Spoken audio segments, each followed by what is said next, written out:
Hello everyone, welcome back to Decode Executive. So today we are going to cover the unit second of cloud computing in just one shot.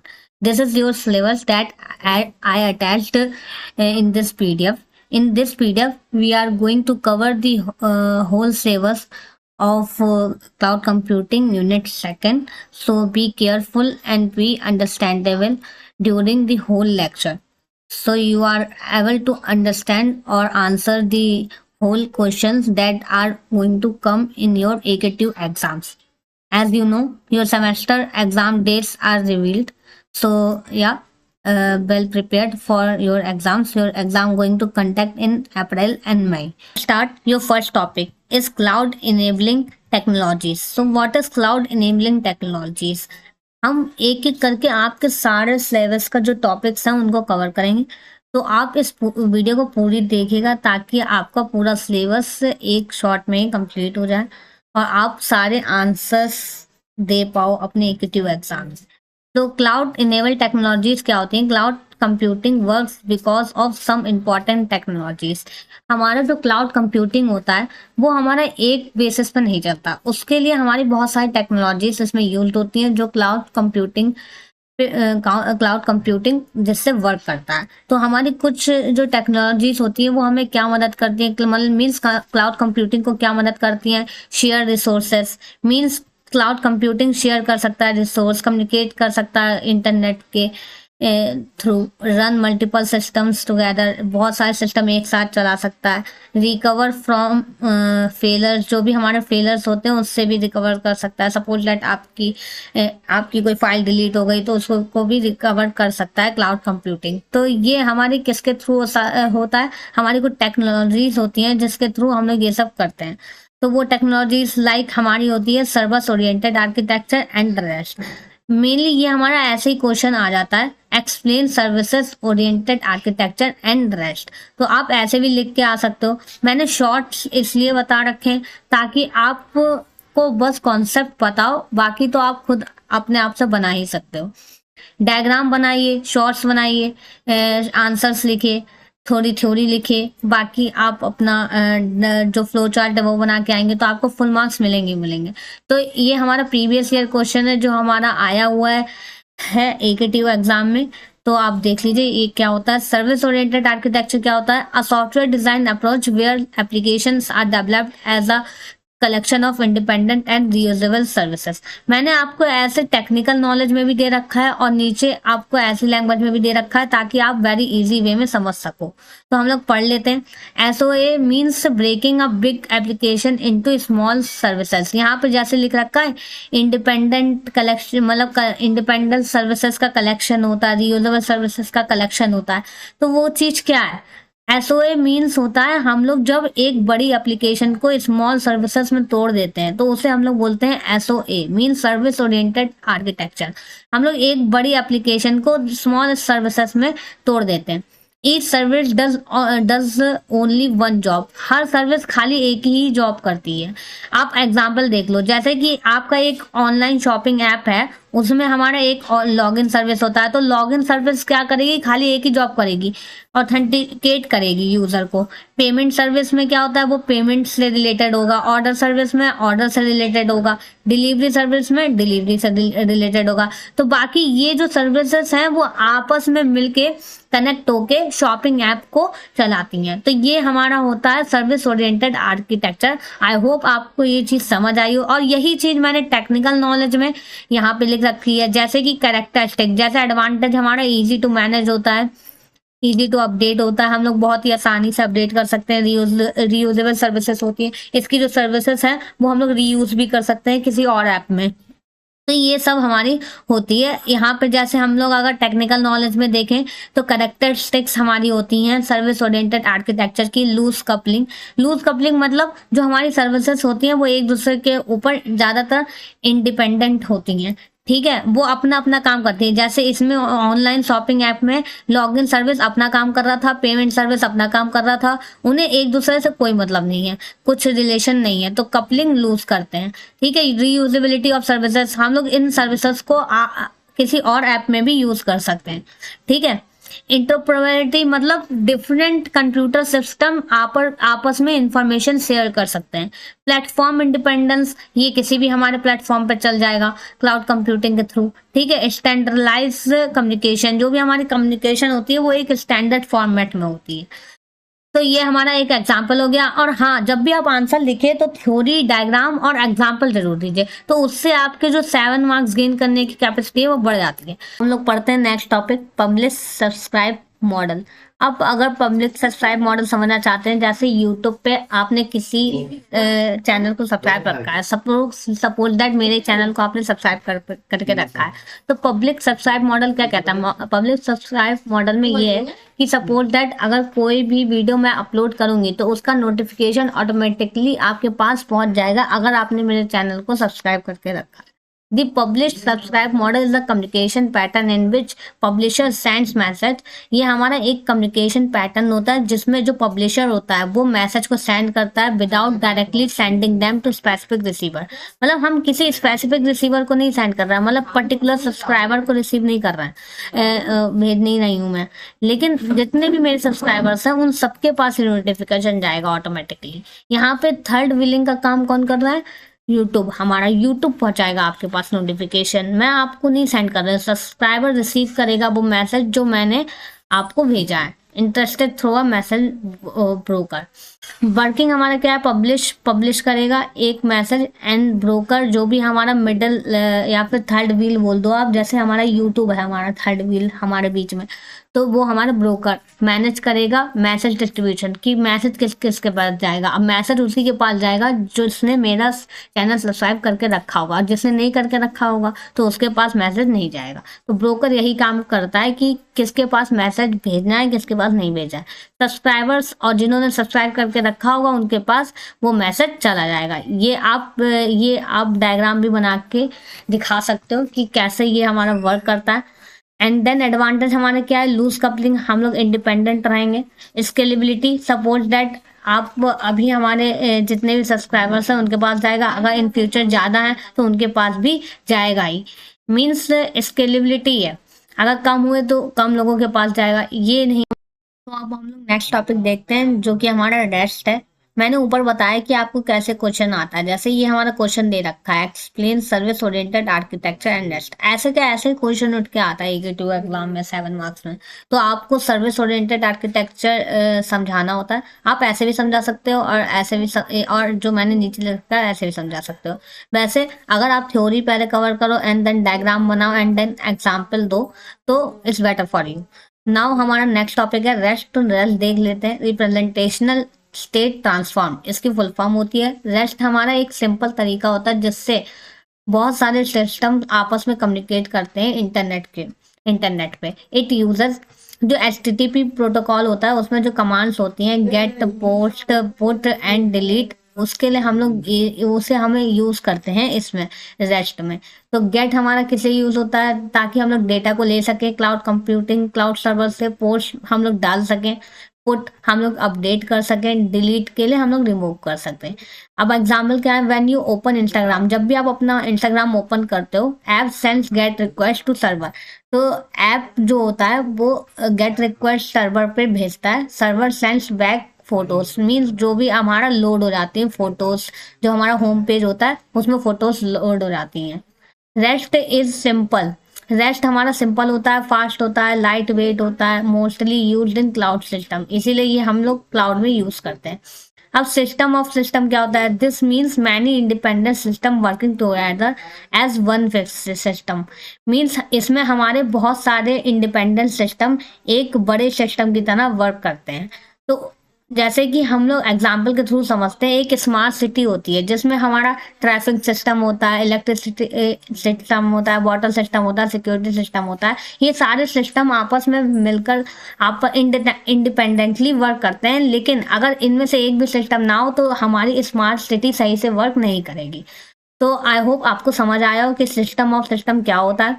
All are separate system but connected, means हमारे system अपना अलग अलग काम कर रहे हैं लेकिन आपस में कनेक्टेड है। अगर इसमें से एक भी सिस्टम फेल होता है या फिर काम नहीं करता है तो स्मार्ट सिटी में रुकावट आ सकती है। In cloud many services connect and work together like this. Cloud में भी सिमिलर ही होता है, बहुत सारी सर्विसेज हमारी आपस में कनेक्ट होके साथ में काम करती हैं ना। हमारा जो नेक्स्ट टॉपिक है वो है web services and publish subscribe model. अब हमारा ये देख लीजिए, आप जो सिलेबस है उसके अकॉर्डिंग ही हम लोग चल रहे हैं। पहले हम लोग ने क्लाउड इनेबलिंग टेक्नोलॉजीज देखी थी विद सर्विस ओरिएंटेड आर्किटेक्चर, फिर रेस्ट, फिर सिस्टम ऑफ सिस्टम। अब हम लोग पढ़ने जा रहे हैं वेब सर्विसेज। तो वेब सर्विसेज क्या होते हैं? वेब सर्विसेज हमारे सॉफ्टवेयर कंपोनेंट्स होते हैं जो कि कुछ एप्लीकेशन को आपस में कम्युनिकेशन करने के लिए अलाउ करते हैं इंटरनेट के through. They enable interoperability between different platforms and programming language. Different जो प्लेटफॉर्म होते हैं, प्रोग्रामिंग लैंग्वेज होते हैं, उनको एनेबल करते हैं ताकि वो आपस में कम्युनिकेट कर पाएँ। टाइप्स ऑफ वेब सर्विसेज, हमारी वेब सर्विसेज के दो टाइप्स होते हैं, सोप एंड रेस्ट। सोप का मतलब simple object access protocol, XML based and secure. Means ये हमारा XML जैसे HTML होता है वैसे एक XML होता है जिसे हम लोग बोलते हैं, XML होता है जिसे हम लोग बोलते हैं एक्सटेंसिबल मार्कअप लैंग्वेज। तो उसे ये यूज करता है और ये सिक्योर होता है। रेस्ट तो अभी हम लोग ने पढ़ा कि क्या होता है। इसका एडवांटेज क्या है? प्लेटफॉर्म इंडिपेंडेंट रहता है, मीन्स हमारे किसी भी डिवाइस पे हम लोग इसे यूज कर सकते हैं। लैंग्वेज इंडिपेंडेंट होता है, किसी भी लैंग्वेज से हम लोग इसे बना सकते हैं, लाइक जावा, पाइथन, किसी भी लैंग्वेज से। इजी इंटीग्रेशन, हम लोग बहुत सारे उसको इंटीग्रेट कर सकते हैं सर्विसेज को आपस में, वो इजी वे में हो जाता है। एग्जाम्पल हमारा जैसे यूट्यूब नोटिफिकेशन सिस्टम होता है, जैसे कि कोई भी, अब हम लोग पढ़ते हैं next topic publish subscribe model. अब अगर पब्लिक सब्सक्राइब मॉडल समझना चाहते हैं, जैसे यूट्यूब पे आपने किसी चैनल को सब्सक्राइब रखा है, सपोज दैट मेरे चैनल को आपने सब्सक्राइब करके रखा है, तो पब्लिक सब्सक्राइब मॉडल क्या कहता है? पब्लिक सब्सक्राइब मॉडल में ये है कि सपोज दैट अगर कोई भी वीडियो मैं अपलोड करूंगी तो उसका नोटिफिकेशन ऑटोमेटिकली आपके पास पहुंच जाएगा अगर आपने मेरे चैनल को सब्सक्राइब करके रखा है। The published subscribe model is the communication pattern in which publisher sends message। ये हमारा एक communication pattern होता है जिसमें जो publisher होता है वो मैसेज को सेंड करता है without directly sending them to specific receiver।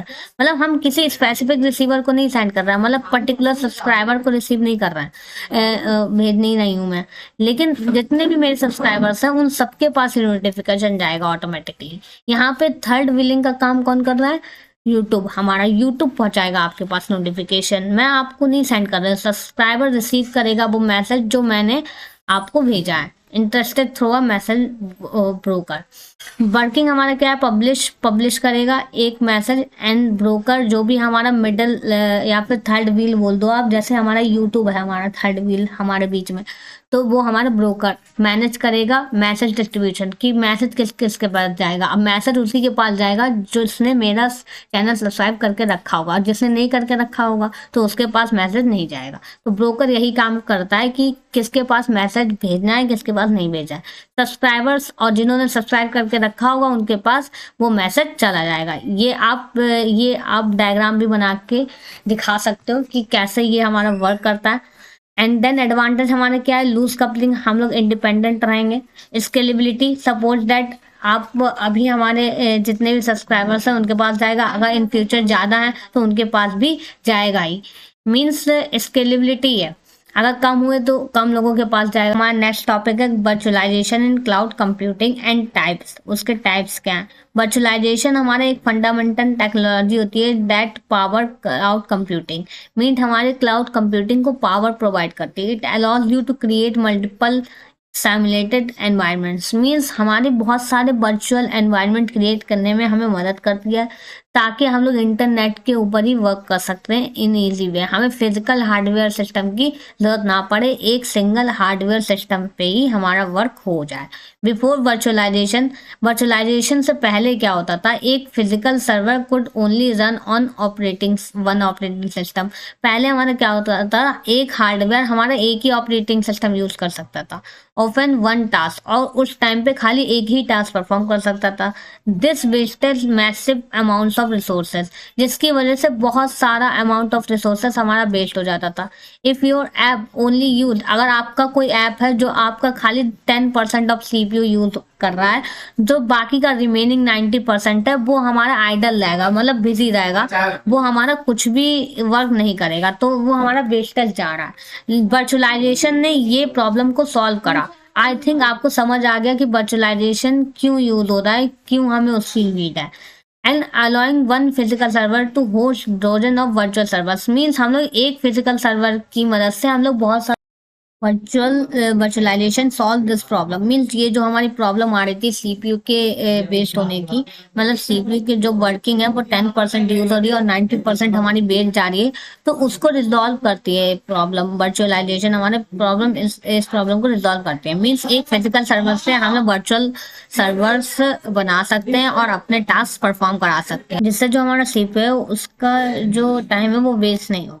Means अगर 10% यूज हो रहा है तो 90% हमारा किसी और चीज में वर्क कर सकता है वो ना। हमारा आता है दी कोड आर्किटेक्चर। हमारे कोड आर्किटेक्चर में क्या आता है, मीन्स फिजिकल हमारा एक हार्डवेयर होता है और सुपरवाइजर्स होते हैं।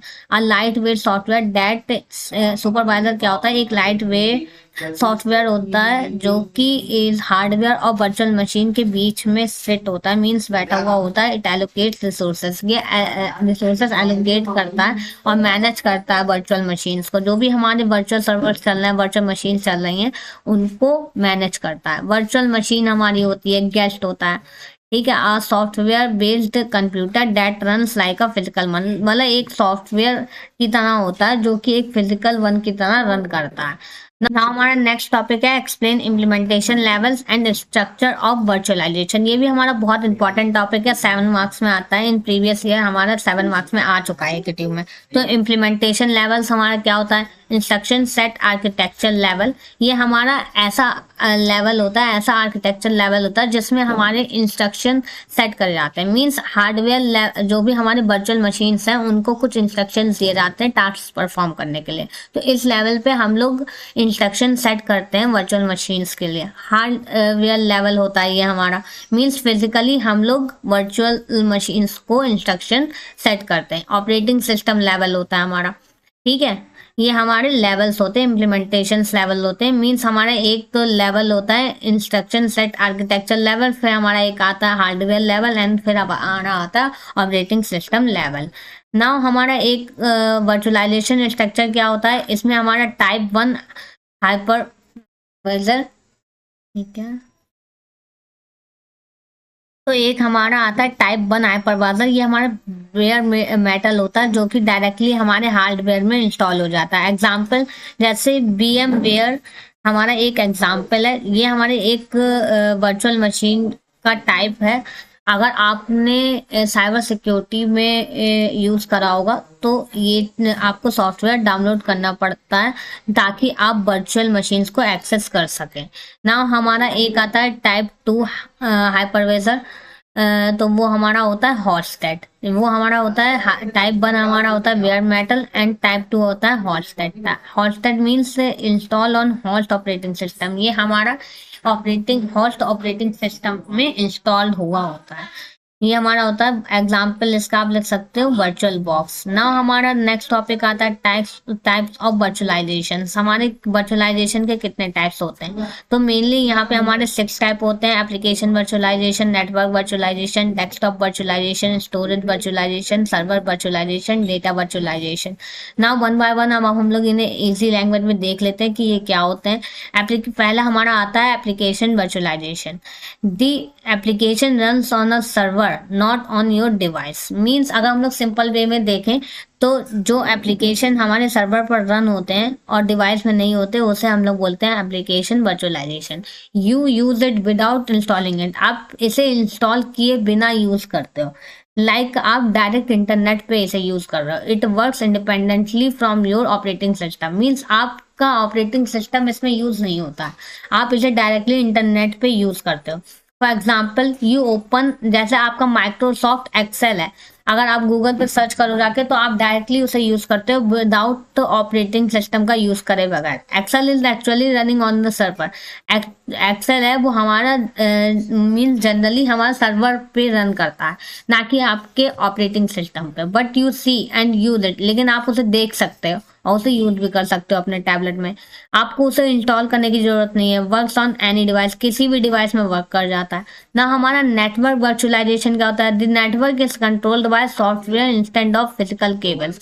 मीन्स हमारा सॉफ्टवेयर के थ्रू हमारा नेटवर्क कंट्रोल किया जाता है, फिजिकल केबल की हमें जरूरत नहीं होती, राउटर्स की जरूरत नहीं होती। You don't need to touch real hardware, means आपको रियल हार्डवेयर को टच करने की जरूरत नहीं है। Everything is manage digitally, mean हर चीज हमारी ऑनलाइन मैनेज होगी, सॉफ्टवेयर पे मैनेज होगी, वर्चुअली मैनेज होगी। आपको कुछ भी टच करने की जरूरत नहीं है, फिजिकली कुछ नहीं होगा।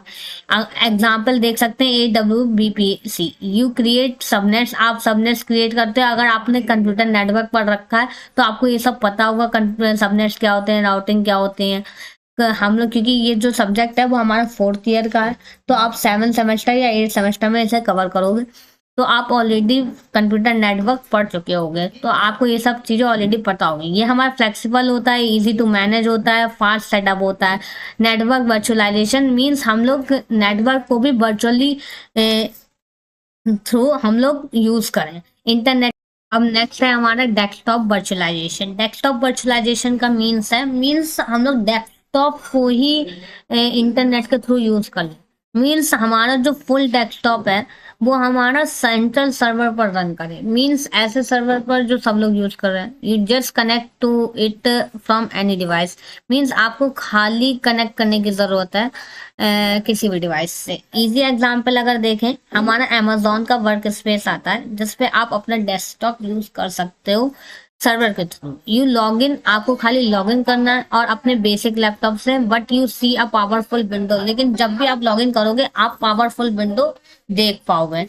नाउ स्टोरेज वर्चुअलाइजेशन हमारा क्या होता है? Many storage devices are combined and shown as one big storage. बहुत सारे स्टोरेज हमारी डिवाइसेस कंबाइन होती हैं और हमारे एक बिग स्टोरेज की तरह लगते हैं। You see one drive but data is stored in many physical hard disk. Means आपको खाली एक ही डिवाइस दिखेगी लेकिन वो बहुत सारी हार्ड डिस्क में स्टोर्ड होती है। जैसे कि example Amazon S3 bucket, you see one storage bucket, लेकिन आपको खाली एक ही बकेट दिखेगी लेकिन यहाँ पे बहुत सारे हमारे सर्वर्स यूज हो रहे होते हैं। इजी मैनेजमेंट हमारा क्यों यूज होता है? मैनेज करने में हमारा इजी होता है, बेटर स्टोरेज हमें प्रोवाइड करता है, हाई डेटा सेफ्टी, हमारा डेटा सेफ रहता है ना। हमारा आता है नेक्स्ट सर्वर वर्चुअलाइजेशन, ये हमारा 5th वन है। नाउ सर्वर वर्चुअलाइजेशन क्या होता है? One physical server is divided into many virtual servers. हमारा एक जो फिजिकल सर्वर होता है वो हमारे बहुत सारे वर्चुअल सर्वर्स में डिवाइड होता है। One virtual server work like a real separate server. Means आपका एक वर्चुअल सर्वर ऐसे आपको लगेगा कि वो बिल्कुल रियल है, आप बिल्कुल अपने हार्डवेयर पे काम कर रहे हो, आपको ऐसा लगेगा। यूजिंग VMware एक हमारा सॉफ्टवेयर आता है जो आपको वर्चुअल सर्वर्स यूज करने के लिए एक्सेस देता है। 1 VM runs on Linux web server. हमारा एक VM लिनक्स वेब सर्वर पर वर्क करता है, एक VM हमारा विंडो के, एक VM हमारा मेल सर्वर पर, all running on one physical machine. मतलब ये आपके तीनों के तीनों वर्चुअल मशीन्स हमारे एक फिजिकल मशीन पे वर्क कर सकती हैं। अगर आपने साइबर सिक्योरिटी पढ़ी होगी तो आपको ये सारी चीजें पता होंगी, क्योंकि साइबर सिक्योरिटी में ये प्रैक्टिकल में करवाया भी जाता है। अगर आपने प्रैक्टिकली करा होगा अपने कॉलेज में तो। सेव कॉस्ट, ये हमारी कॉस्ट को सेव करता है, बेटर रिसोर्सेस यूज करवाता है। मीन्स आप बहुत ही बेटर वे में रिसोर्सेस को यूज कर पाओगे। इजी मेंटेनेंस, आप इसे मेंटेन बहुत इजी वे में कर सकते हो ना। हमारा 6 टाइप आता है डेटा वर्चुअलाइजेशन। तो डेटा वर्चुअलाइजेशन में क्या होता है? डेटा हमारे डिफरेंट प्लेसेस से आता है, लेकिन आपको लगेगा कि एक ही प्लेस से हमारा आ रहा है। Data is not move, data हमारा मूव नहीं होता है, ये खाली वर्चुअली हमारा कनेक्ट होता है एक दूसरे से, ताकि जो हमारे यूजर है वो डेटा को एक दूसरे से एक्सचेंज कर सके ओवर द इंटरनेट।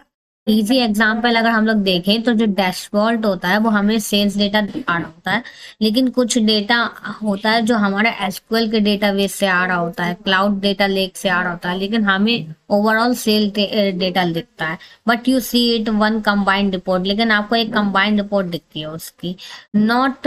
तो इसका एडवांटेज क्या है? नो डेटा कॉपिंग, आप डेटा कॉपी नहीं कर सकते। फास्ट एक्सेस, आपको डेटा का फास्ट एक्सेस मिल जाता है। Real time data view, mean जो भी रियल डेटा चल रहा होता है उस टाइम पे वो आपको दिखता है। अगर आपको एक सिंपल डिफरेंस देखें तो जो एप्लीकेशन है वो एक ऐप वर्चुअल, मीन आपको एक वर्चुअल ऐप प्रोवाइड करता है। नेटवर्क वर्चुअलाइजेशन हमें एक वर्चुअल नेटवर्क प्रोवाइड करता है।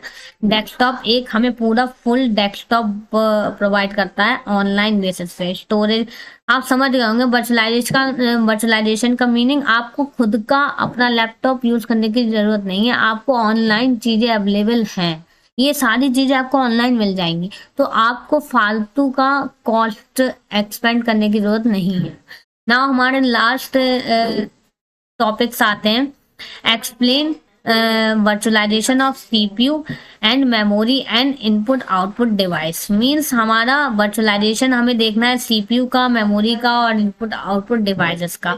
ये मैंने वन उसमें आपको शो कर दिया है, क्योंकि ये ज्यादातर हमारे 2 मार्क्स में आ जाते हैं, और बाकी ये आपके शॉर्ट नोट आ जाते हैं लिखने को, तो आप देख लीजिए। जो फिजिकल सीपीयू होता है वो हमारी वर्चुअल मशीन्स के साथ शेयर करता है, टाइम शेयरिंग कर यूजिंग टाइम शेयरिंग, तो उसे हम लोग बोल देते हैं सीपीयू वर्चुअलाइजेशन। मेमोरी वर्चुअलाइजेशन में क्या होता है? जो फिजिकल मेमोरी हमारे लैपटॉप की होती है वो हमारी डिवाइड हो जाती है वर्चुअल मेमोरी में, जो भी हमारी वर्चुअल सर्वर्स हैं उनमें डिवाइड हो जाती है, तो वो हमारी कहलाती है मेमोरी वर्चुअलाइजेशन। इनपुट आउटपुट भी हमारे सेम ही है। इनपुट आउटपुट डिवाइसेस जो है हमारे, जैसे डिस्क है, नेटवर्क है, वो हमारे वर्चुअल मशीन के, मतलब जो भी हमारे चीजें हैं अपने लैपटॉप के अंदर, सीपीयू हो गया, मेमोरी हो गई, इनपुट आउटपुट डिवाइसेस हो गई, तो वो सब हमें वर्चुअल मशीन के साथ शेयर करनी पड़ती हैं। उसी को हम लोग बोलते हैं CPU virtualization, memory virtualization and input output virtualization. इसका एडवांटेज क्या है? हमें परफॉर्मेंस अच्छी मिलती है।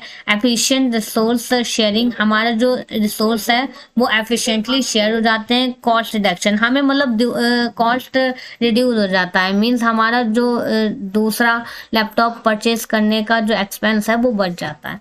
Explain virtualization support and disaster recovery, ये भी हमारा एक क्वेश्चन है जो 7 मार्क में ऐसे ही आ जाता है। हमें वर्चुअलाइजेशन सपोर्ट को एक्सप्लेन करना और डिजास्टर रिकवरी को भी एक्सप्लेन करना है। टेक्निक्स हमारी यूज होती हैं, लाइक सिस्टम रिलायबिलिटी, हमारा जो सिस्टम है वो रिलायबल हो, इसलिए वो वर्चुअलाइजेशन किया जाता है, ताकि जो हमारी सिस्टम की जो रिलायबिलिटी है वो इम्प्रूव हो जाए। Disaster recovery by allowing quick backup, means हम लोग वर्चुअल मशीन्स के थ्रू हम लोग क्विक बैकअप ले सकते हैं, तो जिससे हमारी जो रिकवरी है, डिजास्टर रिकवरी है, वो हमारी अलाउ होती है। टेक्निक्स हमारी कुछ यूज होती हैं इन चीज़ों में, लाइक हम लोग स्नैपशॉट्स ले सकते हैं, लाइव माइग्रेशन कर सकते हैं, लाइव रिकॉर्डिंग, फेल ओवर कर सकते हैं, बैकअप एंड रिस्टोर कर सकते हैं। हम लोग बैकअप ले सकते हैं जो भी हमारा डेटा है उसका। बेनिफिट हमारा क्या है? रिड्यूस डाउन टाइम, जो भी हमारा टाइम लगता है वो हमारा रिड्यूस हो जाएगा। डेटा प्रोटेक्शन, डेटा हमारा प्रोटेक्टेड रहेगा। बिजनेस कंटिन्यूटी, जो भी हमारा बिजनेस है उसमें एक कंटिन्यूअस वे बना रहा है। तो इसी के साथ हमारा ये 1 शॉट कंप्लीट होता है। आप अगर सिलेबस देखोगे तो आपके सारे टॉपिक मैंने कवर करा दिए हैं। आपका सारा सिलेबस हमारा हो चुका है कंप्लीट। अगर आपको कोई भी डाउट हो तो आप कमेंट सेक्शन में पूछ सकते हो, और अगर आपको ये सब कुछ समझ आया हो तो अपने फ्रेंड्स के साथ शेयर करिए, चैनल को सब्सक्राइब करिए, ताकि यूनिट 3 के 1 शॉट, यूनिट 4 के 1 शॉट